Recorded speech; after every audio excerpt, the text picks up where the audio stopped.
ces deux personnalités décident d'aller jusqu'au bout, malgré leur inéligibilité, pardon, je vais y arriver, annoncée. Comment vous réagissez?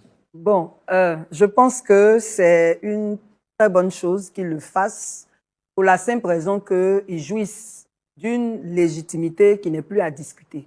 On l'a vu le 9 août, on l'a vu le 16 août. Ils ont de nombreux partisans, ils ont l'expérience qu'il faut pour prétendre à ce poste. Il appartient maintenant au Conseil constitutionnel de décider s'ils sont éligibles ou pas. Parce que la fameuse inéligibilité est liée à des raisons qui sont discutables à plusieurs points de vue. J'aime bien citer l'exemple du président Thiam pour dire que s'il y avait eu la RLE 2025, il serait candidat. Voilà. Donc, pourquoi il ne se présenterait pas? Peut-être que le Conseil constitutionnel, s'il est juste, il dira, parce que le Conseil constitutionnel, il est le garant du respect de la Constitution. Voilà.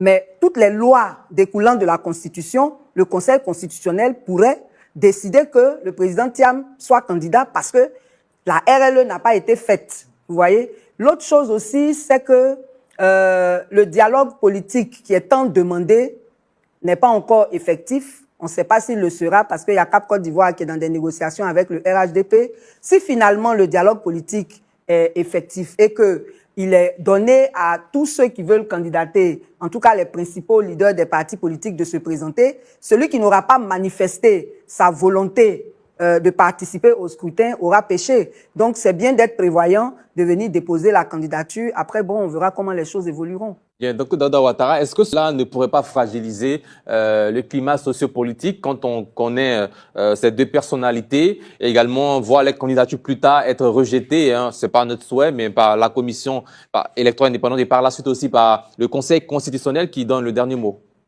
Bon, fragiliser le tissu social à la longue, bon, je ne crois pas trop. Parce que dès le départ, les présidents Tidjane Thiam et Laurent Gbagbo ont dit vouloir lutter de façon démocratique, de façon légale, jusqu'à ce qu'ils soient réinscrits sur cette liste électorale-là. Alors, donc, le dépôt de ces deux candidatures est une suite logique au combat légal qu'ils ont décidé de mener depuis plusieurs mois. Pour vous, c'est une stratégie politique? C'est une stratégie politique. Non, ce n'est pas un acte de défiance. Nous sommes en politique, tout peut arriver. En 2009, il y a eu, le président Laurent Gbagbo avait fait appel à son pouvoir discrétionnaire pour faire de M.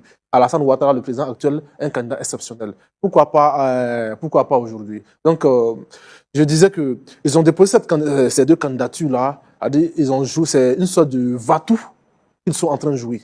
Ils déposent la candidature et puis ils mettent la pression. Au niveau national, à travers des meetings, des marches, des lobbying. Au niveau international, tel que il y a des institutions internationales qui peuvent venir en aide, comme ça a été le cas de l'ONU, même si l'ONU a donné un intervalle.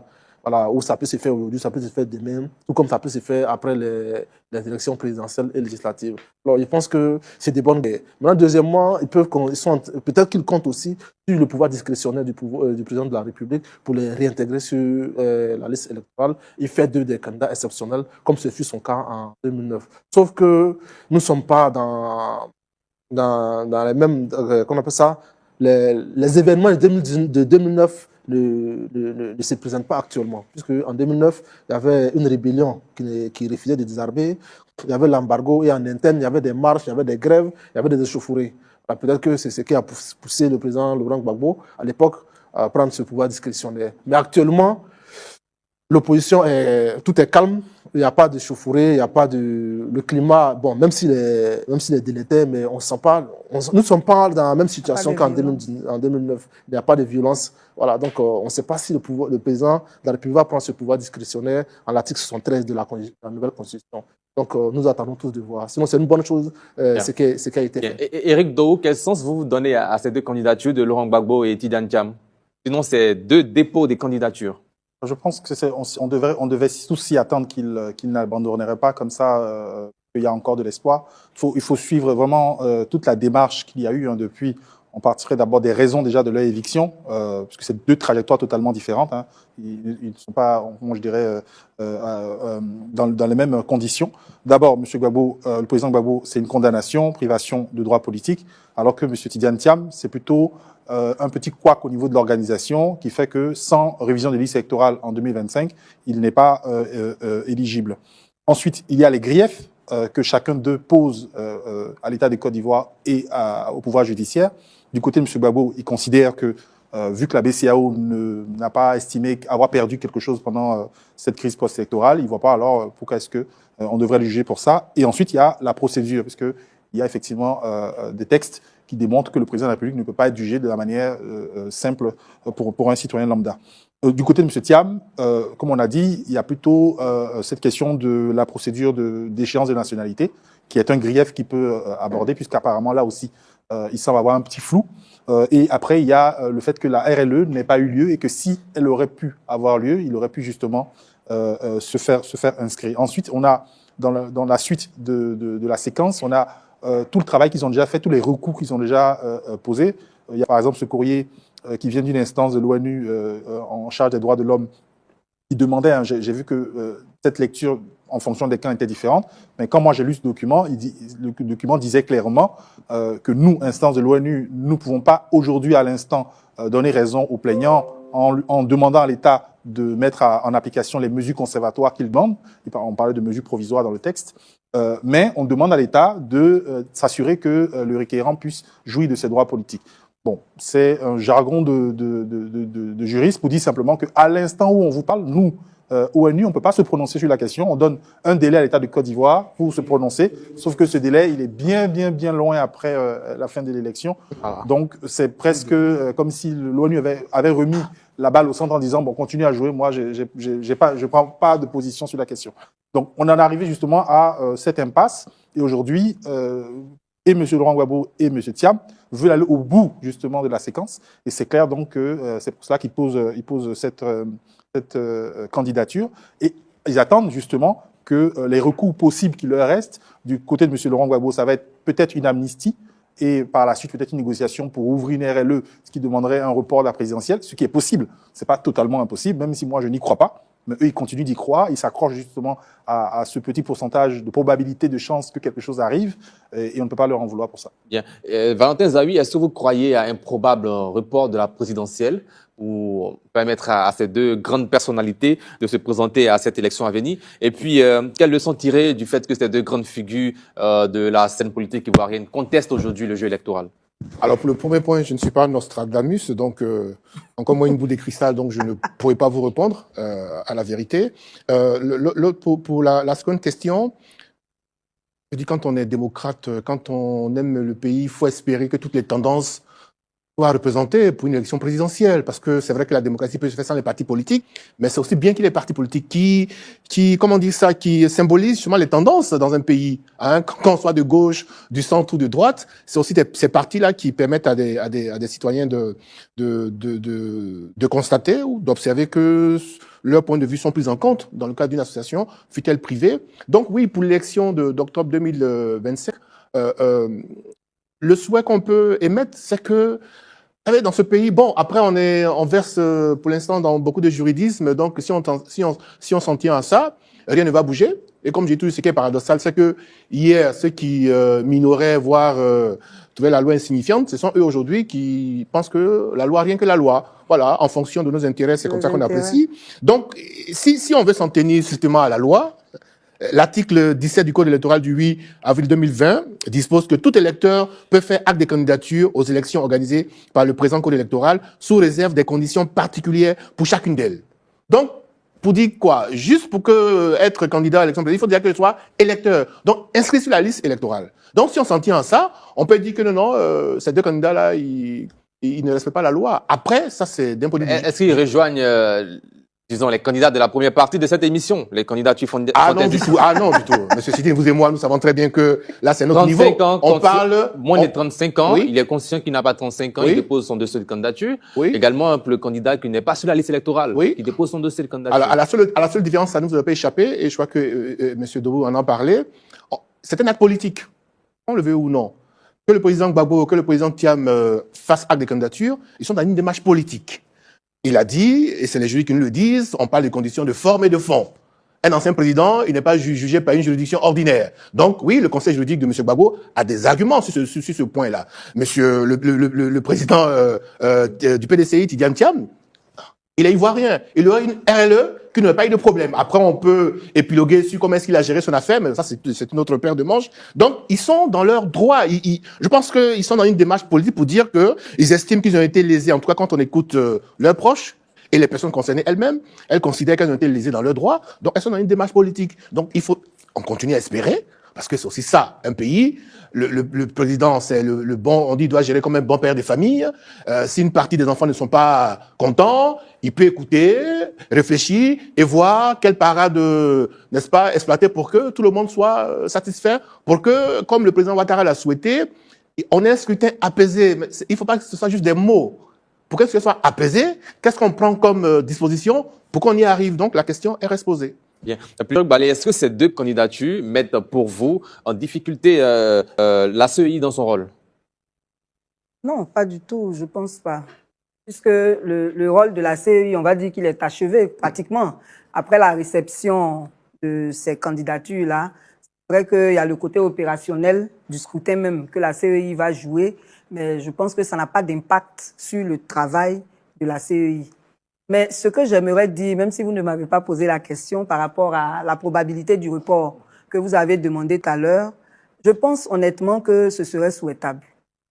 Ce serait souhaitable parce que c'est par la faute de la CEI et du gouvernement que nous en sommes à cette situation où nous sommes à 2 mois, jour pour jour, de l'élection présidentielle, pendant que des questions cruciales n'ont pas été résolues. Et la vie des Ivoiriens étant plus importante que le respect d'un délai constitutionnel, il y a vraiment lieu ou du moins matière à véritablement réfléchir à cette question en toute responsabilité pour voir ce qui est préférable. Voilà. Voilà une CEI qui se permet d'organiser des RLE à cheval sur 2 années, une CEI qui a certaines années fait la RLE en 2 mois et qui, en 2024, programme une RLE sur 9 mois, tout en sachant qu'on va exiger la RLE 2025. C'est pour ça que je les accuse. C'est leur faute si nous sommes dans cette situation où nous sommes tous inquiets, où on essaie de faire en sorte de mener des actions pour pouvoir obtenir réellement des élections apaisées. Et le gouvernement, lui, sa responsabilité, c'est au niveau du dialogue. C'est au niveau du dialogue. Le dernier dialogue date de mars 2022. Il a pris fin en mars 2022. Plus de 3 ans après, on nous dit non, on n'a pas besoin de dialogue, on a suffisamment fait de dialogue. Maintenant, pourquoi c'est à 2 mois des élections, là, on fait des ouvertures pour un dialogue? Est-ce le moment réellement opportun pour débattre des questions importantes qui nécessitent plus de 2 mois pour être résolues? Donc, le report, là, ça s'impose si on est sérieux, ça s'impose si on veut réellement aller à des élections apaisées. Éric Doe, il y aura la prochaine étape, ce sera avec du côté du Conseil constitutionnel, qui aura aussi un grand rôle à jouer dans ce scrutin à venir. Je pense qu'on n'y est pas encore. Je suis revenu sur un truc. Bien, mais au sujet des candidatures, parce que certains Ivoiriens n'ont pas forcément confiance aux institutions. Ah bah, a raison. D'ailleurs, la dernière fois, le président de la CEI nous disait de ne pas avoir confiance en lui. Bon, je vais expliquer quelque chose. Tout à l'heure, je vous ai parlé des recours. Donc, pour bien préciser, dans le cas de M. Laurent Gbagbo, il lui faut une amnistie d'abord, et ensuite qu'on rouvre une RLE pour qu'il puisse se réinscrire et tout ça. Pour le cas de M. Tidiane Thiam, c'est différent. Une simple RLE, il est sur la liste, il peut être éligible. Aujourd'hui, quand vous regardez ce qui se passe au niveau de la CEI, Chéri l'a très bien expliqué, on nous a baladé pendant plusieurs mois. Pouvez-vous nous expliquer, alors qu'on l'a dit sur un plateau de télé, qu'on pourrait faire une RLE après, il y a eu tout un débat sur la loi, à quel moment il faut la faire, pouvez-vous nous dire qu'on ne peut pas la faire maintenant? Et ça, c'est justement une question qu'on devrait poser à la CEI, puisque le seul argument qu'a aujourd'hui M. Coulibaly Kubière pour, je dirais, corroborer ce qu'il a fait, c'est de dire les partis politiques m'ont donné autorisation de ne pas faire de RLE en 2025. Moi, la question que je voudrais lui poser, et je cherche l'occasion de le croiser pour lui poser cette question de visu, sur quel article du Code électoral s'est-il basé pour décider qu'un accord passé entre la CEI et une organisation privée, qui reste une association comme une autre, était au-dessus du Code électoral lui-même? Puisqu'il n'y a aucune disposition. S'il y a une disposition qui nous la montre, qui prétend que les accords qui sont signés sans l'accord du Parlement, des accords qui sont signés sans que le peuple lui-même ne soit au courant, et des accords qui sont signés et les partis politiques eux-mêmes qui sont soi-disant signataires ne sont pas d'accord avec. Pour le moment, on nous a ni montré le document qui prouve qu'ils ont vraiment eu un accord avec les partis politiques, et à plus forte raison, il n'y a aucun texte de loi du Code électoral qui dispose que ces accords sont supérieurs au Code électoral lui-même. C'est des questions qu'on devrait lui poser. Et troisième question que j'aimerais lui poser, c'est lui demander, dans la loi de règlement, la loi de finances plutôt, il est bien mentionné que la RLE doit avoir lieu et il a été mis de côté 27,5 milliards de francs CFA pour la RLE. 2025. 2025. Pourquoi donc, M. Cuillière, en 2024, s'entend avec des partis politiques pour dire qu'il n'y aura pas de RLE et il demande un budget pour une RLE en 2025? C'est à moins qu'on nous explique le micmac. Moi, comme je dis qu'on ne comprend rien, peut-être que je suis un peu perdu, mais il faut qu'il réponde à ces questions-là. Et c'est en ça que, justement, le débat est en train de tourner sur de faux prétextes, alors que la question, elle est là. Parce que dès l'instant où une RLE aurait eu lieu, M. Tidiane Thiam, par exemple, aurait pu, lui, déjà régler son problème, et M. Laurent Gbagbo aurait encore négocié, peut-être, pour tenir une amnistie. Donc déjà, ça, en fait, le débat devrait être porté d'abord sur ça. Et depuis janvier, on a demandé une RLE. Depuis janvier, moi, personnellement, j'ai commencé un plaidoyer pour une RLE. On ne l'a pas obtenu.